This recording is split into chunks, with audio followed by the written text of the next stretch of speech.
The Tao of Self-Confidence, Episode 522. Welcome to the Tao of Self-Confidence, where I share stories of amazing women who have discovered their inner journey to self-confidence. Visit our website at thetaoofselfconfidence.com. Your inner journey to self-confidence awaits.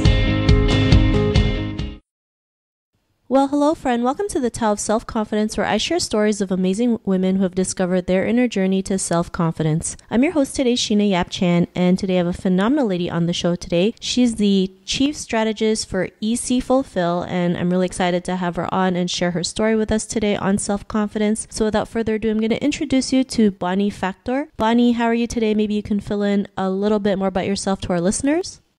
Hi, Sheena. Hi, everyone. And thank you for inviting me. Thank you for downloading and listening to this episode. I've been an HR practitioner for 17 years. And the last that I've been with for my career growth was an HR global manager for a shared service for a drilling company, an oil and gas drilling company, so who's based in Norway. And during that time, I really was supposed to go. We were supposed to migrate to Australia. But during the migration period, where there were so many documents that we needed to take care of, a startup was born.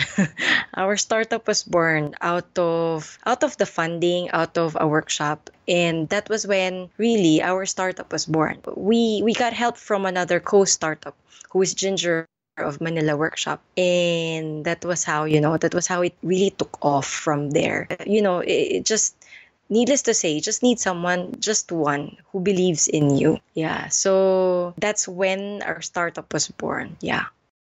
Awesome. Well, thanks for sharing that. And Bonnie, what's your cultural background? Oh, I'm Filipino, pure Filipino. I live in Valenzuela for 20 years. Studied there, grade school and high school. And I studied in CEU, Central Escolar University, in college. So I commuted to Valenzuela to Manila. And then after graduating, I live around Metro Manila because I move around Metro Manila depending on where I was working, which is where I am working. So I get close to where I'm working because, Manila, traffic in Manila is like, it's 5 hours traffic and you don't want to be in traffic all the time. You'd rather be working. So I always move closer to where I'm working. So yeah, pure Filipino. Awesome. Well, thanks for sharing that. And yeah, I can attest to the traffic in Manila. It is insane. So I can understand why you would live close to where you're working at the time. So thanks for sharing that. And what would be your favorite self-confidence quote?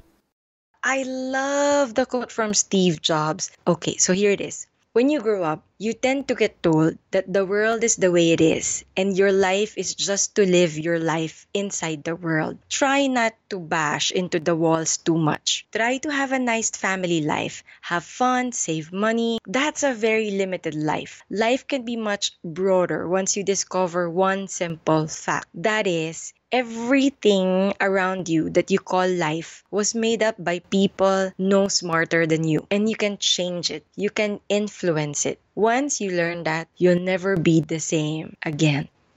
Awesome. Well, thanks for sharing that. And that's a great quote that you mentioned. And in your own words, how do you define self-confidence?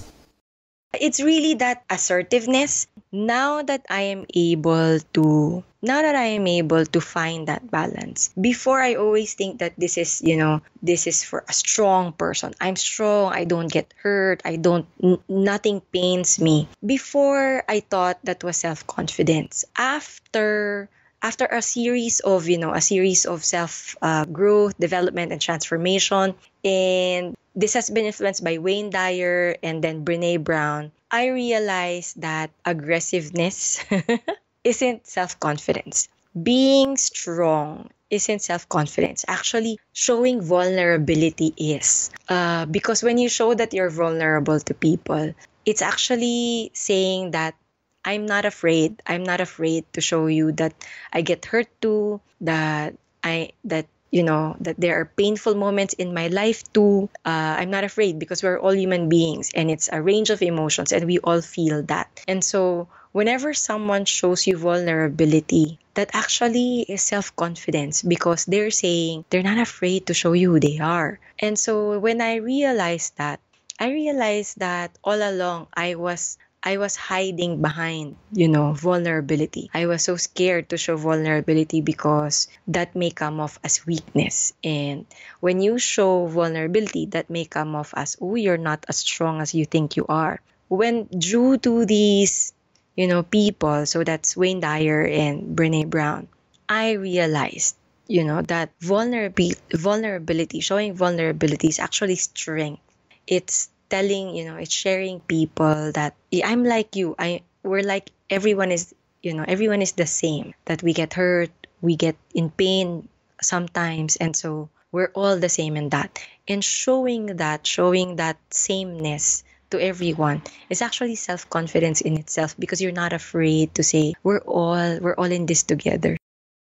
Well, thanks for sharing that great definition. I always believe showing your how vulnerable you are does, make things real and realize, we're all in this together. We're never alone. So thanks for sharing that. And Bonnie, what was your life like before your discovery of self-confidence? I was really scared all the time. And I really believe that this is because of an upbringing. So it's really true how our parents or those who take care of us. For myself, it was those who took care of me. Because my mom is an OFW and she was in the Middle East for 20 years. So I was left with relatives.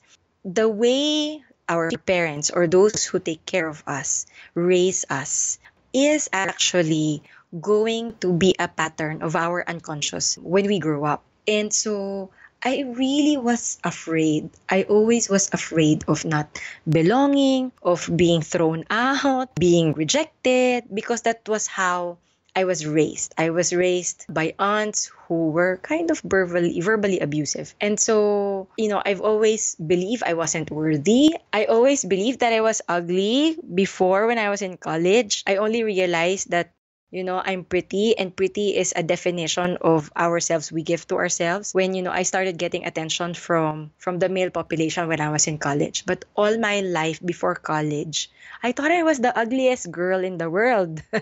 Because, they tell me, and these jokes from our parents, from relatives, from friends, from anyone when we were kids, we take these jokes as absolute truth, So all of these stuck with me while I was growing up. And so I was always scared. I've always put up a strong front.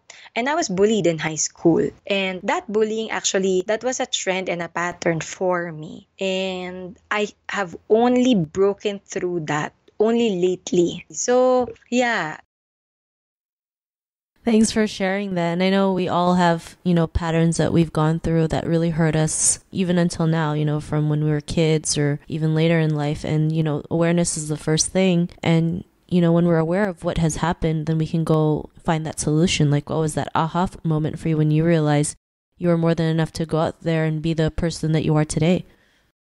It's the book. It's really the book, The Code of the Extraordinary Mind by Vishen Lakyani. And then he had an accompanying course for it. It's Extraordinary by Design. So it's by Mind Valley. I read the book and then I took the course, and then I have written down all of my end goals as a part of the book and as a part of the course. And when I have written all of my end goals down, because last year I reached all of my end goals. My end goal was, when I graduated college, was career growth. And then last year I reached it after 17 years in the corporate world. I've reached all of that. And so I was looking for something new. So it was supposed to be the Australian migration, except that it didn't pan out because of the funding, because of the documentations that was so hard to process. And so when I took the course and I've listed down all of my end goals, I realized that I was still dreaming way too small. And I knew this. I knew when I was in college, even when I was in high school, that I can reach everything I set my mind to. I already know that. Except that when I've reached that, I realized I was still dreaming way, way too small. So it was time to reevaluate all of my goals and that book and the course was so timing because I now have rewritten and I have reimagined. Now it's all of my end goals. At the end of my life, what would I have wanted to grow into? What would I have wanted to contribute into? And what would I have wanted to experience in this life?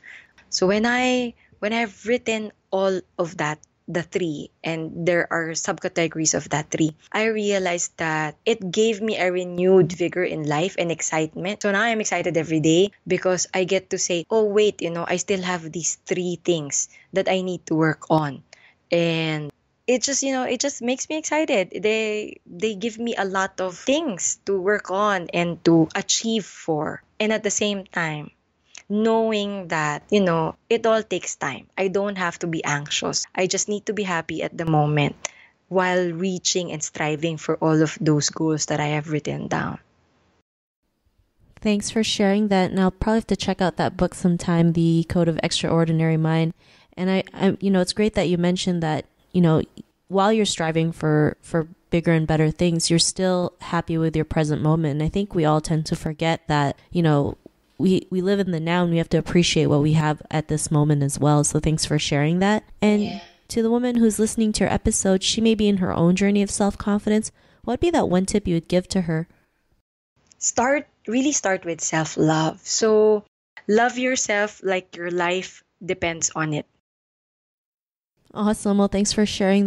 And if our listeners wanted to get to know a little bit more about you and what you do, is there any links or social media profiles we can connect with?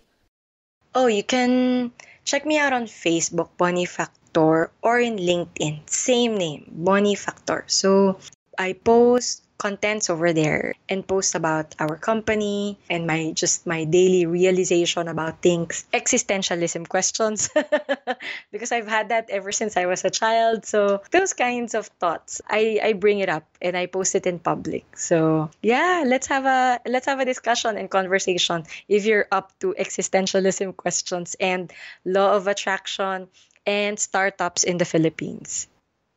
Thanks for sharing that. And to our listeners, if you want to connect with Bonnie, you can also head on over to the taoofselfconfidence.com and search for Bonnie's name. Her show notes will pop up along with everything else that we talked about. And I really just want to thank Bonnie today for taking the time to share her story with us on self-confidence. So thank you so much, Bonnie.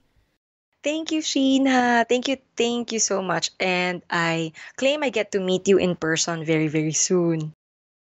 Not a problem, and I hope we get to meet each other too. And listeners, be on the lookout for another new episode of another amazing woman's journey to self-confidence, and we'll talk to you soon. Bye for now. Thank you for tuning in to another amazing episode of The Tao of Self-Confidence. Visit our website at thetaoofselfconfidence.com to check out cool resources, blog articles, show recaps, and so much more. Your inner journey to self-confidence awaits.